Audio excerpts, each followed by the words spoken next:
말씀을 찾아 떠난다.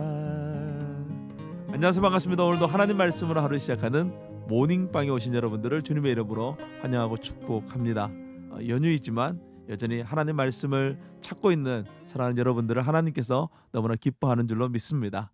오늘 말씀에서 예수님은 이제 명절을 다 마치셨어요. 유대 3대 절기 중에 하나인 초막절을 마치시고 제자들과 함께 길을 걷고 계셨습니다. 장소는 여전히 예루살렘이에요. 제자들과 예수님이 길을 걷다가 이 태어날 때부터 시각장애를 가지고 태어난 한 사람을 만나게 됩니다.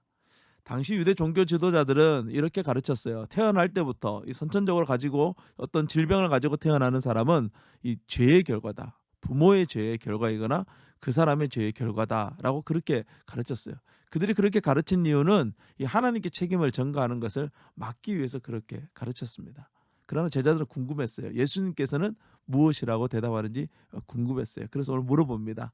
주님, 이 사람이 맹인으로 태어난 것이 누구의 죄로 인함이니까? 그의 부모니까? 이것은 인간이라면 누구나 궁금해하는 것이죠. 이 고통의 근원은 어디에서 오는가? 우리는 다 그런 고민을 하고 있습니다.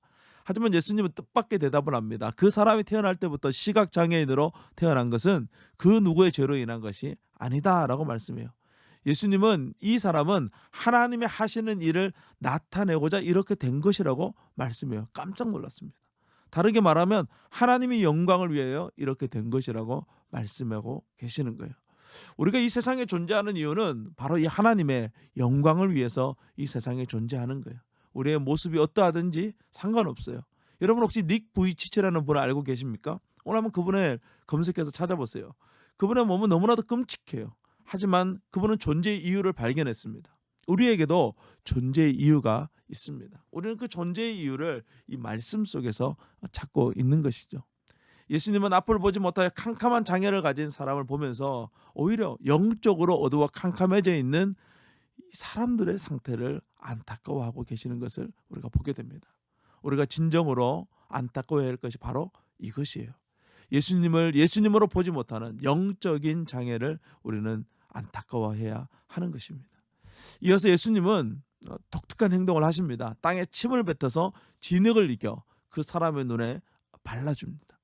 누가 보아도 아주 많이 거북해 보이는 예수님의 행동이에요. 유대인들의 모든 가르침을 뒤집어 엎는 그런 행동이었습니다. 유대인들은 침과 같이 더러운 것으로는 하나님의 능력이 나타날 수 없다라고 그렇게 믿었어요. 안식일에 또 진흙을 이기는 행동은 죄를 짓는 것이라고 가르쳤습니다. 하지만 예수님은 그들이 주장하는 모든 주장을 뒤집어 엎으시는 이 행동을 통하여 그들의 생각과 그들의 가르침이 얼마나 잘못되었는지를 말씀해 주는 거예요. 우리는 때때로 내가 생각하는 것만 옳다고 생각할 때가 많이 있습니다. 하지만 하나님은 그런 우리에게 다양한 사람들을 만나게 하시고 다양한 상황들을 놓이게 하심으로써 우리의 잘못된 모습을 깨우쳐주고 계십니다. 눈에 진흙을 발라주시고 예수님이 이렇게 말씀합니다. 실로암 연못에 가서 눈을 씻으라라고 하시면서 그 사람을 보내세요. 이것은 마치 예수님께서 이 세상에 보냄을 받은 것을 의미하는 그런 말씀이에요. 예수님은 영적으로 어두워 보지 못하는 우리들의 눈을 씻어 밝혀 보여주기 위해서 이 땅에 오셨습니다. 하나님의 입장에서 보면 인간의 몸이라는 것은 얼마나 보잘것없는 것입니까? 그럼에도 하나님은 그 엄청난 결단을 내리시고 예수 그리스도를 우리를 위해서 보내셨어요. 왜요? 우리 영적인 눈을 뜨게 하기 위해서죠. 그러나 문제는 사람들이 그 사실을 이해하지 못하고 받아들이지 못하고 있다는 데 있습니다. 오늘 말씀은 요한복음 9장의 전체 도입 부분이 됩니다. 실로암 물에 가서 눈을 씻자 그 사람은 완전히 회복되었습니다. 사람들에게 이 소문은 삽시간에 퍼졌어요. 만나는 사람들마다 어떻게 그렇게 눈을 뜰 수 있었느냐라고 물어보았고, 그러자 그 사람은 있는 그대로 사람들에게 말을 합니다. 예수님께서 시키시는 대로 내가 실로암 물에 가서 눈을 씻었는데 보게 되었다라고 말했어요. 우리는 누구를 통해서 이 영적인 어둠에서 해방이 되었습니까? 우리는 오늘 이 사람처럼 있는 그대로 말할 용기가 있습니까?